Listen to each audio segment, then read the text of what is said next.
안녕하세요. 마일스톤이십니다. 현재 시각은 2022년 8월 29일 월요일 오후 4시 42분입니다. 지난주 금요일 밤 파월 연설이 굉장히 시장에 큰 영향을 미쳤죠. 그러면서 여러가지 시황 등에서 이런 현상들이 좀 나타나고 있습니다. 물론 기존 예상했던 파양들 중에 한 가지가 나오긴 했지만 일단 결론부터 말씀드리자면 너무 움직임이 급격해요. 물론 이 현상이 어떻게 해석하느냐에 따라서 기존 해석 중에서 한 가지로 맞아떨어질 수도 있고요. 그렇지 않은 경우도 있겠습니다. 조금 애매하게 말씀을 드리는 이유는 여전히 확증 편향에 들지 않기 위해서입니다.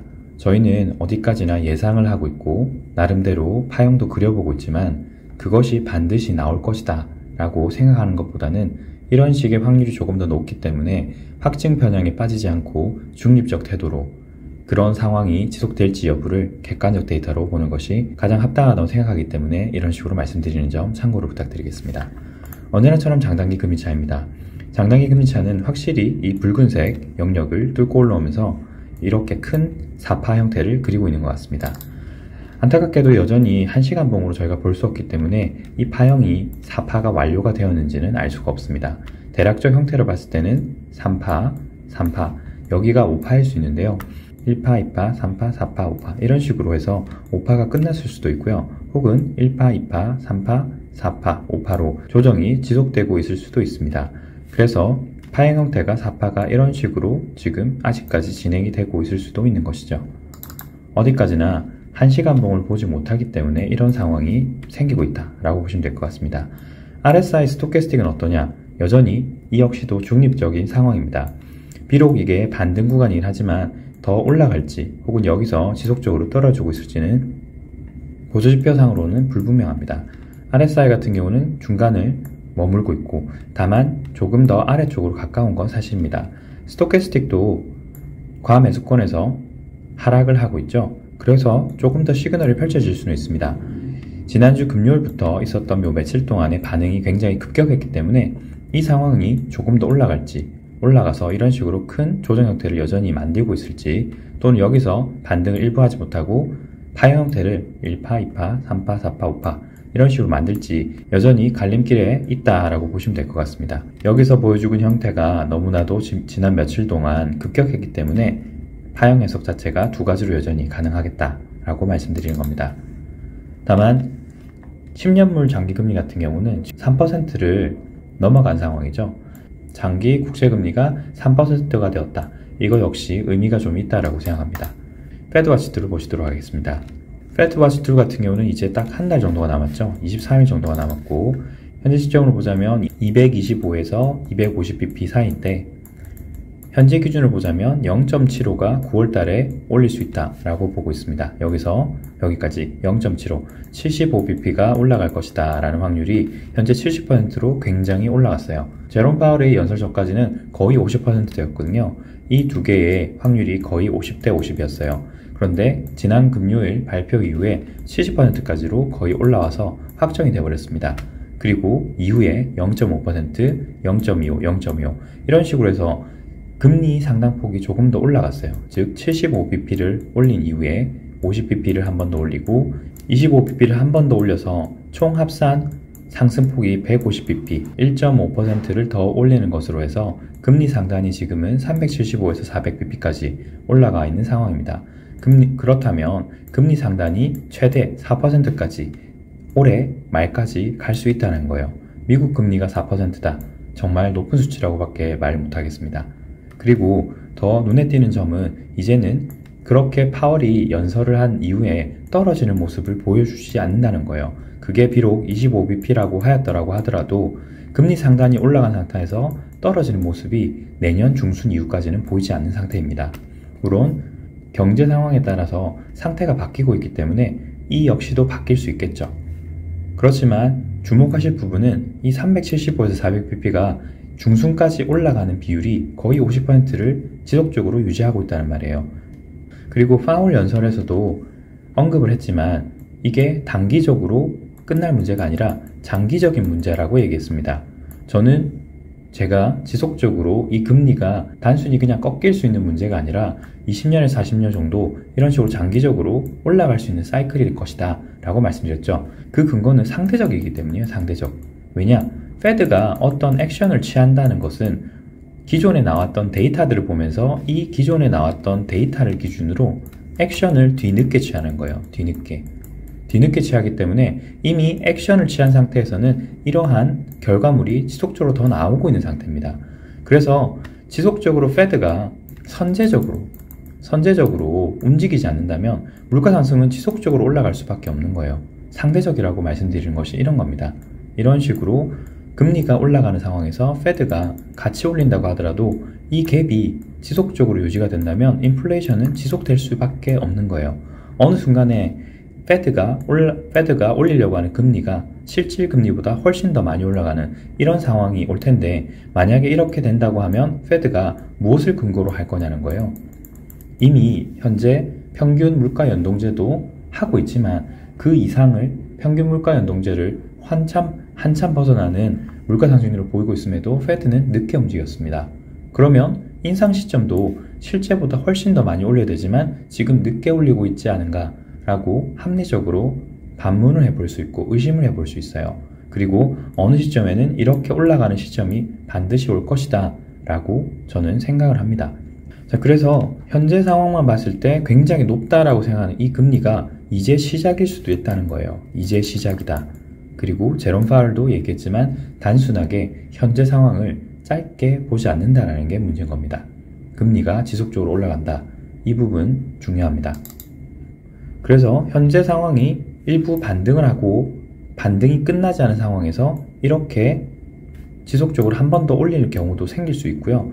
이렇게 역전권이 더 깊어지는 경우도 생길 수 있습니다. 하지만 여기서 볼 수 있는 것은 조금 더 올라가든 떨어지든 결국에는 다시 하락권에서 다시 상승으로 올라가는 시점부터는 장기적이고 급격한 금리 상승이 있을 수 있다. 여기서는 장단기 금리차가 플러스권으로 올라가면서 인플레이션 또는 스태그플레이션이 지속적으로 강하게 나오는 모습이 연출이 될 것이다 라고 하는 게 저희의 현재 시나리오입니다. 다음은 코스피 200입니다. 코스피 200 같은 경우는 제가 너무 급격하게 움직였다라고 말씀을 드리고 있는데요. 현재 1시간봉 기준으로 보게 되면 여기서의 파형 해석이 여러 가지가 될 수 있다고 했고, 일단은 떨어지는 것으로 해석이 되었습니다. 즉 1파, 2파, 3파, 4파, 5파 라고 현재로서는 해석할 가능성이 좀 더 높아졌는데요. 다만 이 부분도 현재 갭이 너무 많이 나오고 있어요. 갭들이 많이 나옴으로 인해서 파형을 해석하기가 굉장히 어려워졌습니다. 그리고 여기서 지난주 금요일 이후에 만들었던 이 갭이 굉장히 큰 갭이에요. 지금까지 만들었던 갭과는 비교가 되지 않을 정도로 굉장히 넓습니다. 하지만 재미있는 것은 그 아래에 있는 하단의 갭을 지지하면서 현재 더 떨어지진 않고 있어요. RSI 스토캐스틱을 보더라도 너무 과매도권에 들어온 상태예요. 그렇기 때문에 여기서 일부 반등해 보려는 시도를 해볼 수 있습니다. 다만 여기서의 반등이라는 게 좀 재미있어요. 1파, 2파, 3파, 4파, 5파라고 만약에 해석을 했다면 여기서 5파가 끝난 겁니다. 그래서 여기에 상단에 있는 갭을 시도한다면, 즉 매올려는 시도를 이런 식으로 3파를 한다면 여기가 5파가 확정이 되는 거예요. 즉 여기에서 나오는 파형 형태가 3파로 나와야지만 이 부분이 5파로서 확정이 되는 겁니다.